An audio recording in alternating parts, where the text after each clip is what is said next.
Abashaho n'abacondoza batandikire horo yo kujanjaza omuranga go kurwanisa oburwaire bwo kuhuga obukanyiro mu bantu kandi horeji eriyo negendo misho omucyange kya burenge rw'izoba okurugirira Abashaho omuntu nabasa kuzarwa n'oburwaire bwo kuhuga kandi n'obuteganisa munongo bwongo. This autism in the brain during the period of development, it alters the child's development.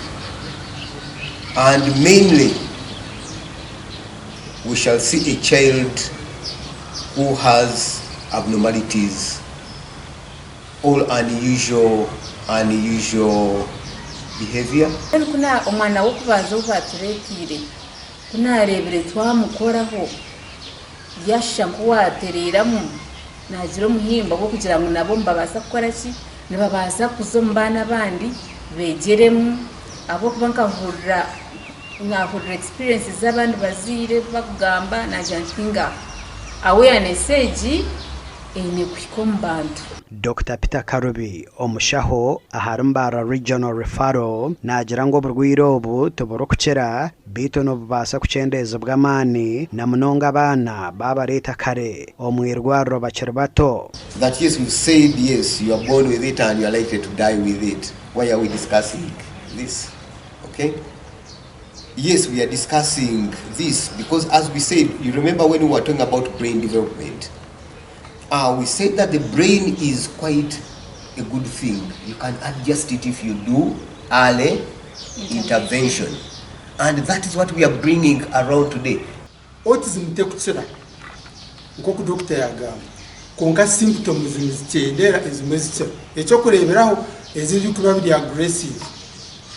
Eye contact improves. Omwana agarika akuringa azahatebo n'abantu mukababa nibarya omwana zo mu class akuba attention yabo n'abantu bagurikira ababarya babindi autism. So symptoms ezo ezimwezicende. Abashaho bagira ngo endwara egi neyongera munonga omucyange kya burenge rw'izoba kandi emiringo yo kuburwanisa eriyo negendo misho. Turware haza ekikutoletera twayirarikira no twena tuba twetenga combined effort ako kuba abantu bagamba environmental degradation abantu bakitwara right hako aka pollution eji yokora za industry zaba nizigumiza tubentu manyanga autism neja kweyongera. We still think that we are not seeing all these children, okay? We are not seeing all these children, but the few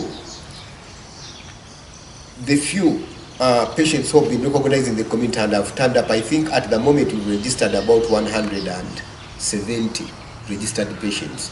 Nkomuringo go kurwanisa oburwaire obu omukoro go kureba endwara egi okwera kukwata okukanyisibwa no kwabagirwire bine kutwarizibwa guriyo no gutebekanisibwa kandi nugwija kubaho okucebera kw'abantu kwabusha aha 2012 by'okwezi kwa Nyikoma kandi nugwija kutebekanisibwa aha Chai Mbarara University ndi Edwin Ram ahabwa TV West Agacencwire.